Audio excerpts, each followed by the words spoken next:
Kaya laging gusto kumain sa inasal to kasi may baby love sa inasal eh. Pinakita niya sa video na may baby love siya. Tawang ngiti pa yan.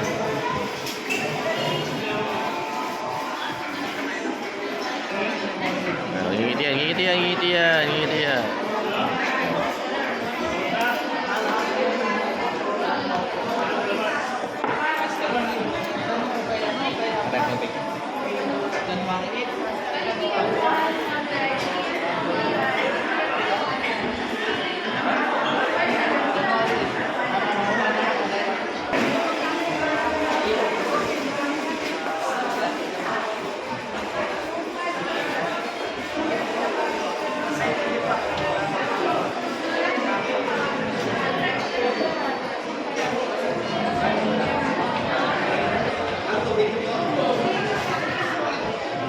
Nag-serve po. Doon na pala to. Akro pala to ng inasal.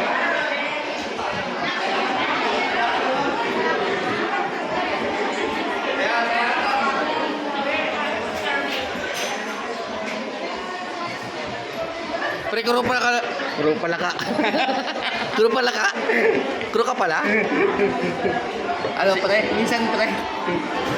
Pre, nandito ba yung baby labs mo? Ayun po lang doon. Andon? Andon? Baby ko. Ano doon? Yun yung may nagpunas ng ano mo, ng oil mo sa buka? Ay hindi, iba din yun. Ay, iba? Di ba?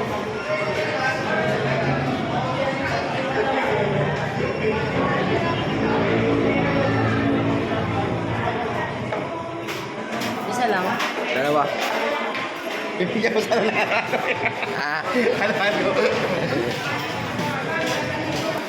Pre, salamat sa libre ah. Wala nga naman. Hindi talaga ako kumain sa bahay kasi nararamdaman ko, papakainin mo ako ng mga inasal eh. Siguro, Ha? namimiss mo na si Baby Loves mo, no? Miss ko yung nagbubunas ng bibig ko eh. Nasaan na nga pala yun? Ano yung kainta? Ah, Mga nasal kainta yun. ibig sabihin, kada bawat store ng mga inasal, meron ka Baby Loves. Oo, meron. Eh mamaya makikita ko yung isa. Ay, yung kumakain natin sa kabila eh. Nagkamakain doon? Kaliwa? Oo. Ayun yung kaliwa pa pre oh. Kaliwa, kanan yan, pre. Di kaliwa yan. Dumi lang yung mata mo eh. Kaliwa talaga yan. Kaliwa yan? Oh, kaliwa yan. Kasi allergy ako sa kanan eh. Ha? Allergy ako sa kanan. Allergy ka sa kanan? Oo. Okay, inalipas ko nga itong kaliwa. Ay, sa'yo? Ano dyan, pre? Gitna. Gitna. Oh, gitna yan. Masarap Ba't apat yung tubig natin, pre? Hindi ko alam. Wala pa tayo kasama. Di ba may Baby Loves ka? Baka meron ah. Pre.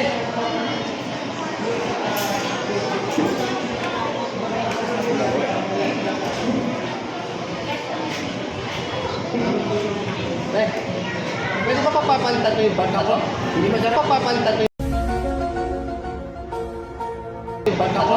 Hindi masarap yung kaliwa eh. Baka yung kanan. Kaliwa kasi yung kanan